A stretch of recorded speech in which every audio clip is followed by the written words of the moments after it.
तो आप सभी को रक्षाबंधन की बहुत बहुत शुभकामनाएं। हैप्पी रक्षाबंधन। कल रक्षाबंधन है। बहुत लोग रक्षाबंधन के विषय में मैंने ये था कि आज है 30 तारीख को कि 31 को है, तो रक्षाबंधन 31 तारीख को है और हम भी अपने कोचिंग संस्थान में 31 तारीख को ही छुट्टी दी है। तो आप सभी को रक्षाबंधन की बहुत बहुत शुभकामनाएं। आप अपना भाई बहन का प्यार बना रहे हैं।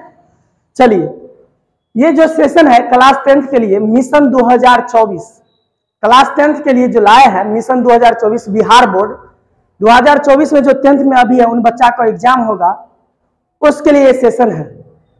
इसमें वही क्वेश्चन पढ़ाया जाएगा जो बिहार बोर्ड में आता है, जो बिहार बोर्ड में पूछा जाता है वही क्वेश्चन लेके हम आएंगे और थ्योरी के साथ जानकारी देंगे, ताकि बेसिक मजबूत होने के साथ साथ बच्चा का जो एग्जाम में क्वेश्चन पूछता है वो भी कंप्लीट हो जाए और एक भी क्वेश्चन 2024 एग्जाम में न छूटे। इसीलिए इस सेशन का नाम ही रखा गया है मिशन 2024। जैसे चंद्रयान 3 चंद्रयान 2 मिशन था, उसी प्रकार से हमारा मिशन है चंद्रयान 3 जैसे सक्सेस हुआ, तो हम चाहते हैं मिशन 2024 जो मेरा शुरुआत है रक्षाबंधन के शुभ अवसर से, ये सक्सेस हो, सफलता मिले। आप सब इस चैनल को सपोर्ट करें। इस चैनल का नाम है टॉप 10 कोचिंग सेंटर इन मधुबनी या ललमनिया कर सकते हैं। आप हमारे कोचिंग संस्थान से भी जुड़ सकते हैं और आप अपने दोस्त लोग को भी शेयर कर दीजिए और आप भी सब्सक्राइब नहीं किए अभी तक तो सब्सक्राइब कर लीजिए, ताकि मिशन 2024 में आपको जो है बिहार बोर्ड क्रैक करने का मौका मिले और सरकार जो 15,000 रुपया देता है उसका लाभ उठाने का मौका मिले। तो चलिए अब हम सेशन की शुरुआत करते हैं। सबसे पहले है वास्तविक संख्या, जो क्लास 10th में 10 मार्क में पूछा जाता है। एग्जाम में जो होता है बिहार बोर्ड का एग्जाम, उसमें जो है वास्तविक संख्या से 10 मार्क का क्वेश्चन आता है, 10 नंबर का उसमें से आएगा। तो वास्तविक संख्या को हम जानेंगे कि वास्तविक संख्या क्या है। देखिए, सबसे पहले जो है वास्तविक संख्या में हम संख्या की जानकारी देंगे, लेकिन संख्या से पहले डिजिट यानी कि अंक का आविष्कार हुआ है। अब अंक किसे कहते हैं, तो सबसे पहले जो है डिजिट मतलब अंक 1 से लेकर के 9 तक का आविष्कार हुआ। अंक जो है 1 से लेकर के 9 तक का आविष्कार हुआ था पहले, लेकिन कहता है ना इंडियन के बिना कुछ भी नहीं। गूगल का हेड इंडियन, हर एक चीज का जो भी बड़का है उसका हेड इंडियन ही होता है। उसी प्रकार से संख्या का अंक जो था 1 से 9 तक ही था, सीमित हो गया था। बट एक इंडियन जिसका नाम था आर्यभट्ट महोदय ने 0 का आविष्कार कर दिया, जो शून्य में सुहागा का काम किया। तो उसने 0 का आविष्कार करके संख्या को पैदा कर दिया, संख्या बना दिया। तब से जो है ये संख्या का आविष्कार हुआ। लेकिन उससे पहले क्या था, 1 से 9 तक सिर्फ अंक ही था, जिसको डिजिट कहा जाता है। आप लोग जानते होंगे, डिजिट पूछेगा कोई से 1 से 9 तक का डिजिट कहते हैं या अंक कहते हैं। तो 0 का आविष्कार कौन किया, आर्यभट्ट किया, इंडियन था। उसके बाद संख्या बना। जब संख्या बना तो संख्या के 2 बेटा हुआ, 2 संतान हुआ, जिसका पहला का नाम था छठियार के रात में, उसका नाम रखा गया। आप लोग भी थारी पीटने के लिए गए होंगे, है ना। तो छठियारी के रात में जो है संख्या के 2 बेटा और उसका नाम रखा गया वास्तविक संख्या, दूसरा का नाम काल्पनिक संख्या। वास्तविक संख्या को रियल नंबर कहते हैं और काल्पनिक संख्या को इमेजिनरी नंबर कहते हैं। अब वास्तविक संख्या माने क्या हुआ, जैसे हम जो रियल है तो हम हो गए वास्तविक संख्या, लेकिन मेरा छाया, मेरा फोटो काल्पनिक हो गया, ये काल्पनिक संख्या हो गया। उसी प्रकार से वास्तविक संख्या को हम देख सकते हैं और काल्पनिक संख्या एक छाया प्रकार का हो गया। तो काल्पनिक संख्या के बारे में 10th में नहीं पढ़ाया जाता है, इसके बारे में चर्चा 12th में होता है, क्लास 12th में। आप जो पढ़िएगा क्लास 10th में वास्तविक संख्या के बारे में, इसीलिए आपके पहला जो चैप्टर उसका नाम दिया गया वास्तविक संख्या, जो 10 मार्क के पूछता है। तो आप इसके बारे में पढ़िएगा, इसके बारे में नहीं पढ़िएगा। तब कुछ दिन बीतने के बाद वास्तविक संख्या का शादी ब्याह हुआ, तो फिर से उसका भी 2 संतान हुआ। फिर छठियार का वही घड़ी आया थाली वगैरह पीटा गया, लोग सबका जो गिफ्ट देना था दिया, आप लोग भी शायद गए थे गिफ्ट वगैरह दिए।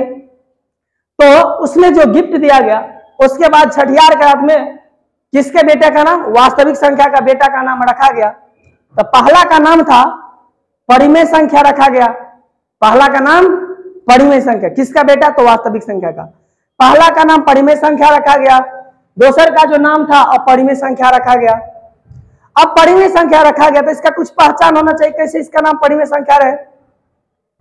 तो परिमेय संख्या का पहचान दिया गया कि जो p बटा q के रूप में हो, q नॉट इक्वल टू 0, जहां p और q एक पूर्णांक हो, उसे हम परिमेय संख्या कहेंगे। लेकिन यहां एक पॉइंट की बात आ गया, पूर्णांक हो। पूर्णांक का मतलब क्या, तो पूर्णांक किसे कहते हैं, देखिए पूर्णांक -4 3 2 माइनस से लेकर के प्लस तक का जो भी इतना आता है, टोटल जो संख्या होता है, टोटल को पूर्णांक कहा जाता है। तो इसीलिए इसमें कहा गया जो p बटा परिमेय संख्या किसे कहते हैं, जो p बटा q के रूप में हो, q नॉट इक्वल टू 0, जहां p और q एक पूर्णांक हो, उसे हम परिमेय संख्या कहते हैं। तो उस सब को परिमेय संख्या कहा गया। अब एग्जाम्पल के तौर पर परिमेय संख्या का एग्जाम्पल 2/3, 5/4, 6/3, 7/1, ये सभी परिमेय संख्या कहलाया। ये सभी का रोल जो है परिमेय संख्या का रोल मिला। उसके बाद जो है हम सीधा शॉर्ट भाषा में समझने की प्रयास करेंगे। तो मतलब जो बट्टा के रूप में हो उसे हम परिमेय संख्या कहेंगे। तो कोई पूछेगा सर क्या सिर्फ हम 5 लिख देंगे इसको परिमेय संख्या है? नहीं, लेकिन इसके बट्टा में हम 1 दे सकते हैं, बट्टा में 1 लिया जा सकता है। यदि बट्टा में 1 दे दिए तो ये बट्टा में हो गया कि नहीं, p बटा q के रूप में। बस q नॉट इक्वल टू 0, 0 नहीं आना चाहिए, हमको तो 1 आया, तो ये परिमेय संख्या हो गया।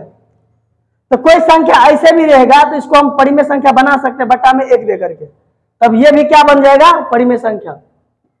जैसे 5 एकरा बट्टा में 1 दे दे तो ये क्या बन गया, परिमेय संख्या बन गया। तो आप लोग परिमेय संख्या समझ गए कि जो p बट्टा q के रूप में हो उसे परिमेय संख्या कहेंगे। अब चर्चा करेंगे अपरिमेय संख्या का। तो अपरिमेय संख्या जो रूट के अंदर में हो उसे अपरिमेय संख्या कहेंगे।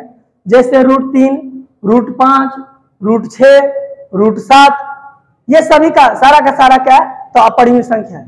लेकिन दिया गया but 4 is not rational number.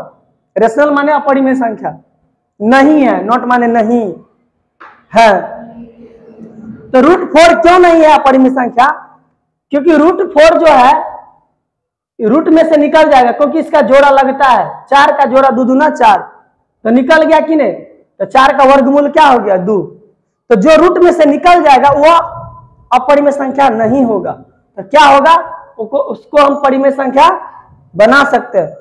उसको हम क्या बना सकते हैं, परिमेय संख्या बना सकते हैं, इसके बट्टा में 1 दे करके। तो √4 अपरिमेय संख्या नहीं है। अब पूछेगा कि परीक्षा क्लास 10th में मिशन है, मिशन 2024 बिहार बोर्ड, आपसे ऑब्जेक्टिव में कई बार बिहार बोर्ड में ये पूछा गया क्वेश्चन है। पाई एक अपरिमेय संख्या है, पाई क्या है, एक अपरिमेय संख्या, लेकिन पाई का मान 22/7 परिमेय संख्या। लेकिन आपसे पूछेगा पाई क्या है, तो बोलिएगा अपरिमेय संख्या है। अपरिमेय संख्या समझ गए, परिमेय संख्या समझ गए। आपके लिए एक क्वेश्चन देते हैं, आप कमेंट जरूर करिएगा, अपने दोस्त लोग को शेयर जरूर कर दीजिएगा, ताकि वो लोग भी इस सेशन से जुड़ पाए और मिशन जो है बिहार बोर्ड का 2024 का, उसको क्रैक कर पाए। तो क्वेश्चन है आप लोग के लिए कि यहां पर क्वेश्चन लिख देते हैं, √16 अपरिमेय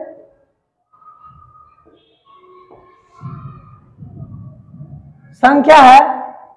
तो आप एक कमेंट में 1 लिखिएगा, यदि परिमेय संख्या